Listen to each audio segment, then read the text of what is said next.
देश के भावी आईएएस पीसीएस अफसरों को मेरा सलाम।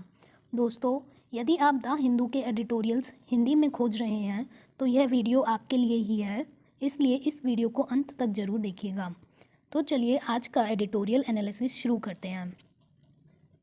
दोस्तों, आज का एडिटोरियल एनालिसिस जनगणना से संबंधित है और जनगणना में जो विलम्ब हो रहा है उसके संदर्भ में है। ये आपके यूपीएससी मेंस पेपर 2 से रिलेटेड है।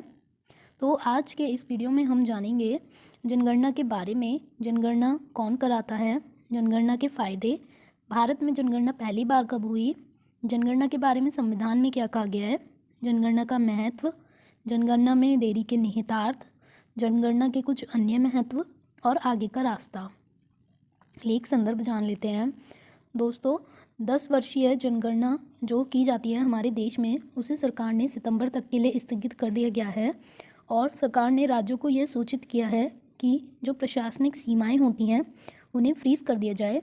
उसकी तारीख 30 जून तक बढ़ा दी गई है।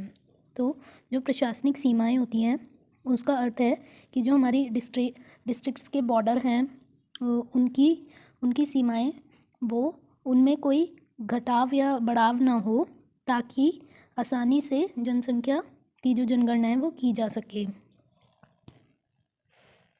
वो मुद्दे पर अंतर्दृष्टि डालते हैं। प्रसंग हमारा जनगणना। जनगणना देश की आबादी के आकार, वितरण, सामाजिक आर्थिक, जनसांख्यिकीय और अन्य विशेषताओं के बारे में जानकारी देती है। जनगणना पहली बार 1872 में ब्रिटिश वाइसरॉय लॉर्ड मेयो के तहत शुरू की गई थी। फ्रेंड्स, ये आपके प्रीलिम्स से संबंधित यहाँ पे एक क्वेश्चन बन सकता है कि किस वाइसरॉय के अंडर पहली जनगणना हुई थी और किस वर्ष में हुई थी। तो इसे आप याद रखिएगा। 1872 में ब्रिटिश वाइसरॉय लॉर्ड मेयो के तहत शुरू की गई थी।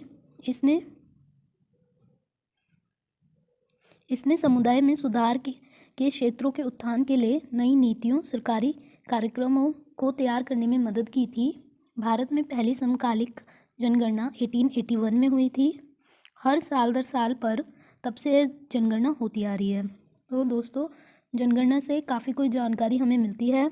आबादी का आकार, वितरण कितना, केवल इससे ये पता चलता है कि कितनी आबादी बढ़ी है। उसकी जो अन्य विशेषताएं हैं कि वो कितनी ज़्यादा समृद्ध हुई है, कितनी शिक्षा बढ़ी है, या फिर कितना उसका मृत्यु दर है, ये सब चीज़ें देखी जाती हैं। तो कौन कराता है?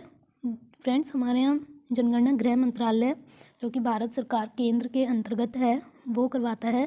भारत के महारजिस्ट्रार और जनगणना आयुक्त के कार्यालय को ये जिम्मेदारी सौंपी गई है। इसके क्या क्या फ़ायदे हैं जनगणना के? पहला है आर्थिक गतिविधि। तो लोगों की जो आर्थिक स्थिति है उसके बारे में पता चलता है। दूसरा, साक्षरता और शिक्षा। लोग कितना और साक्षर हुए हैं, शिक्षित हुए हैं, इसके बारे में पता चलता है। तीसरा, आवास और घरेलू सुविधाएं। कितने लोग अब अपने मकानों में रह रहे हैं, ये पता चलता है। चौथा, शहरीकरण, प्रजनन क्षमता और मृत्यु दर, यानी कि कितने लोगों ने गांव से शहर में पलायन किया। दूसरी चीज़ प्रजनन क्षमता हो गई, और मृत्यु दर। और अनुसूचित जाति जनजाति के बारे में भी हमें आंकड़े मिलते हैं। तो भारत की पहली जनगणना 1872 में हुई थी, जो देश के विभिन्न हिस्सों में गैर समकालिक रूप से आयोजित की गई थी। फ्रेंड्स, उसके बाद भारत ने 1881 से लेकर 2011 तक हर 10 वर्ष बाद जनगणना की है, लेकिन अभी कोविड की वजह से 2021 में जनगणना नहीं हो पाई थी। जनगणना के बारे में संविधान में क्या कहा गया है वो जान लेते हैं। परिसीमन, निर्वाचन क्षेत्रों के परिसीमन के लिए जनगणना के आंकड़ों का उपयोग किया जाता है। परिसीमन का अर्थ होता है कि जो हमारा इलेक्शन होते हैं उसमें कॉन्स्टिट्यूएंसीज़ डिवाइड की जाती हैं। तो वो जो कॉन्स्टिट्यूएंसीज़ हैं वो पॉपुलेशन के आधार पे की जाती हैं। इसलिए जैसे आप समझिए, ये एक देश है, यहाँ पे इलेक्शन करवाने हैं, तो इसमें अलग अलग कॉन्स्टिट्यूएंसी, जैसे ये कॉन्स्टिट्यूएंसी हो गई, एक ये हो गई, ये सब पॉपुलेशन के आधार पे बांटे जाते हैं। तो जितनी पॉपुलेशन होगी उस हिसाब से इनका बंटवारा होता है। तो अनुसूचित जाति और जनजाति के लिए जो आरक्षण है उसकी फिर हमें कितनी मात्रा और बढ़ानी है ये हमें इस जनगणना से पता चलेगा। जनगणना की जो आवधिकता है वो संविधान में नहीं बताई गई है कि कितने वर्षों बाद सरकार को करना ज़रूरी है। और जनगणना अधिनियम 1948 आया था जिसमें जनगणना से संबंधित कुछ बातें जो हैं बताई गई हैं, लेकिन उसमें भी आवधिकता के बारे में कुछ भी उल्लेख नहीं किया गया है। जो अधिनियम है वो ये कहता है कि केंद्र सरकार जनगणना करने के अपने इरादे की घोषणा कर सकती है जब भी वह ऐसा करना आवश्यक या वांछनीय समझती है और उसके बाद जनगणना की जाएगी। तो संविधान में यह कहीं भी मेंशन नहीं है कि हर 10 साल बाद जनगणना करानी ही करानी है। ये केवल एक परंपरा सी चली आ रही है जो 1881 से शुरू हुई थी, तो ये अभी तक 2011 तक हर 10 साल बाद हुई है। फ्रेंड्स, अगर आपने अभी तक चैनल सब्सक्राइब नहीं किया है तो चैनल सब्सक्राइब कर लीजिए ताकि आपको डेली द हिंदू के एडिटोरियल्स हिंदी में मिलते रहें। तो चलिए जनगणना का महत्व जान लेते हैं।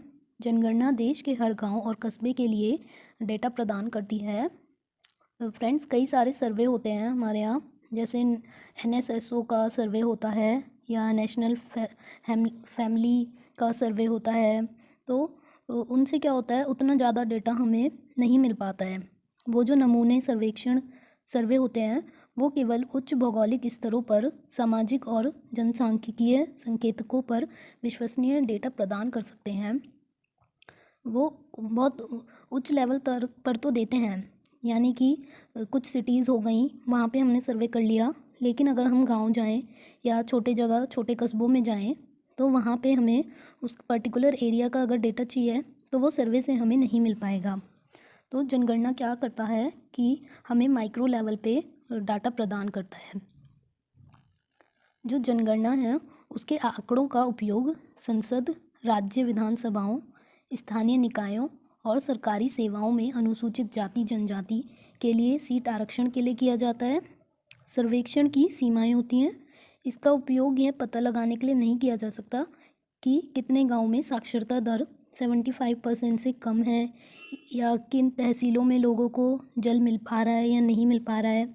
ये जो सर्वेक्षण होते हैं ये उसकी सीमा है, परंतु जो जनगणना है वो हमें ये सारा डेटा दे सकती है कि किस गांव में कितनी साक्षरता है, क्या सेक्स रेशियो है, या फिर लोगों की लाइफ कैसी है। तो ये जनगणना के फ़ायदे होते हैं।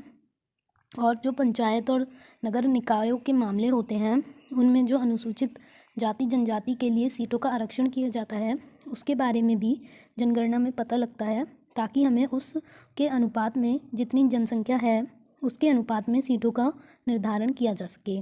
तो ये सब जो जानकारी होती है वो केवल जनगणना द्वारा ही प्राप्त होती है, कोई अन्य सर्वे में ये सब जानकारी नहीं मिलती है। फ्रेंड्स, जो जनगणना में देरी हो रही है उसके क्या अर्थ हैं। जनगणना में देरी का अर्थ है कि अभी तक हम 2011 वाला डेटा इस्तेमाल करते आ रहे हैं और अब इतना टाइम हो गया, 12 साल हो गए हैं, पर इतना पुराना हम डेटा यूज़ कर रहे हैं तो उसके काफ़ी नुकसान हैं।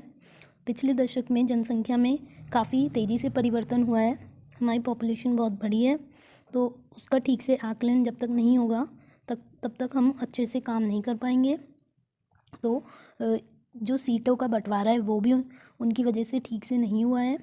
जो जनसंख्या का ग्रामीण और शहरी वितरण है, मतलब जो गांव से लोग शहरों में पलायन कर रहे हैं, उसका डेटा भी अभी हमारे पास नहीं है। उदाहरण के लिए ये आप अपने आंसर में उदाहरण डाल सकते हैं। फ्रेंड्स, 2001 से 2011 आदि के दौरान जो बेंगलुरु महानगर है वहाँ पे बहुत ज़्यादा जनसंख्या अचानक बढ़ी है, 49.3% की वहाँ वृद्धि हुई है।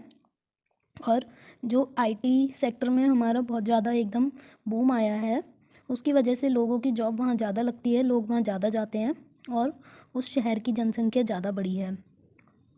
जनगणना से और क्या हमें मिलेगा, जो कोविड में बहुत ज़्यादा मौतें हो गई थी उसका ठीक से डेटा नहीं मिल पाया था, तो उसका भी, उन मौतों का भी जो है डेटा मिलने का यहाँ पे अनुमान लगाया जा रहा है।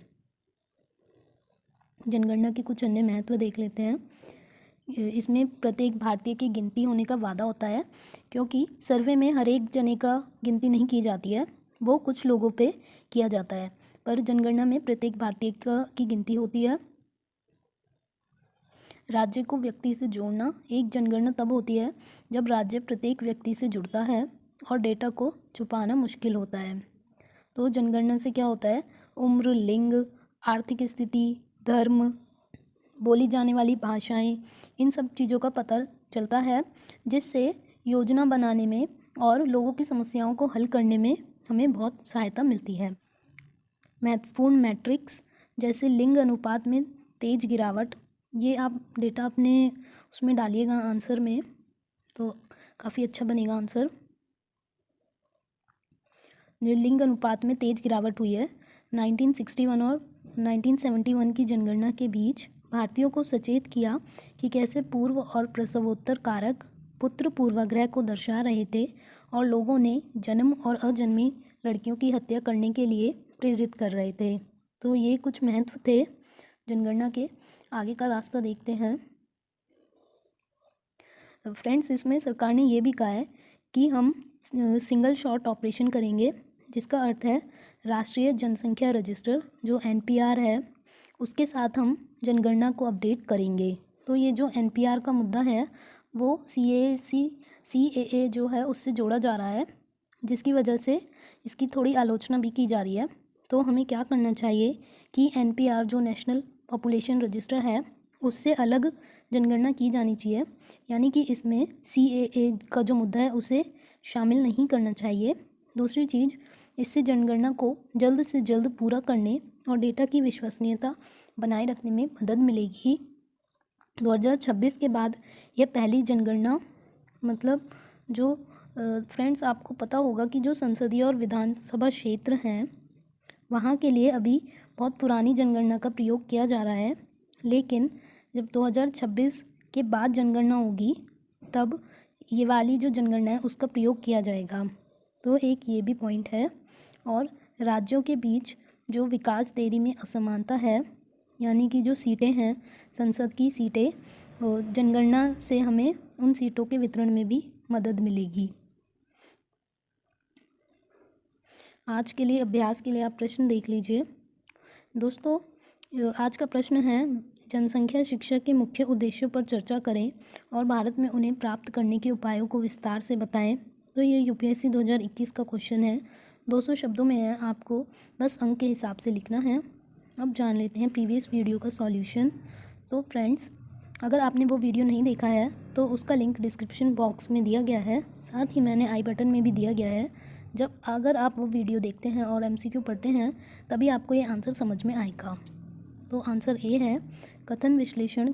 कथन एक सही है जो कहता है ब्लैक कार्बन एरोजल जीवाश्म ईंधन और बायोमास के अधूरे दहन से उत्पन्न होते हैं और मजबूत प्रकाश अवशोषण की विशेषता होती है। कथन 2 गलत था, उसकी सही व्याख्या है ब्लैक कार्बन वातावरण में बादल संघनन नाभिकों की संख्या भी बढ़ाता है। ब्लैक कार्बन एरोजल के कारण मौसम संबंधी स्थितियों में ये परिवर्तन दक्षिण एशिया में वर्षा के रूप में अधिक जल वाष्प बनाते हैं और तिब्बती पठार के उत्तर की ओर परिवहन कमज़ोर हो गया था। तो फ्रेंड्स, अगर आपने अभी तक चैनल सब्सक्राइब नहीं किया है तो चैनल सब्सक्राइब कर लीजिए ताकि आपको डेली द हिंदू के एडिटोरियल्स मिलते रहें। आज का प्रीलिम्स प्रैक्टिस MCQ देखते हैं। Broadcasting infrastructure and network development योजना के संबंध में निम्नलिखित कथनों पर विचार करें। पहला है, यह एक केंद्र प्रायोजित योजना है जो ऑल इंडिया रेडियो और दूरदर्शन के बुनियादी ढांचे के विकास के लिए वित्तीय सहायता प्रदान करती है। दूसरा है, इस योजना का एक प्रमुख प्राथमिकता वाला क्षेत्र घरेलू और अंतर्राष्ट्रीय दर्शकों दोनों के लिए उच्च गुणवत्ता वाली सामग्री का विकास है। तो इसका आंसर आपको कमेंट करना है। दोस्तों, आंसर ज़रूर कमेंट कीजिएगा। और अगर आप इस वीडियो की PDF चाहते हैं तो उसका पासवर्ड लिख लीजिए। उसका पासवर्ड रहेगा इंडिया पॉपुलेशन। दोस्तों, वीडियो पसंद आया हो तो लाइक कीजिएगा, अपने दोस्तों के साथ शेयर कीजिएगा और चैनल को सब्सक्राइब कीजिएगा।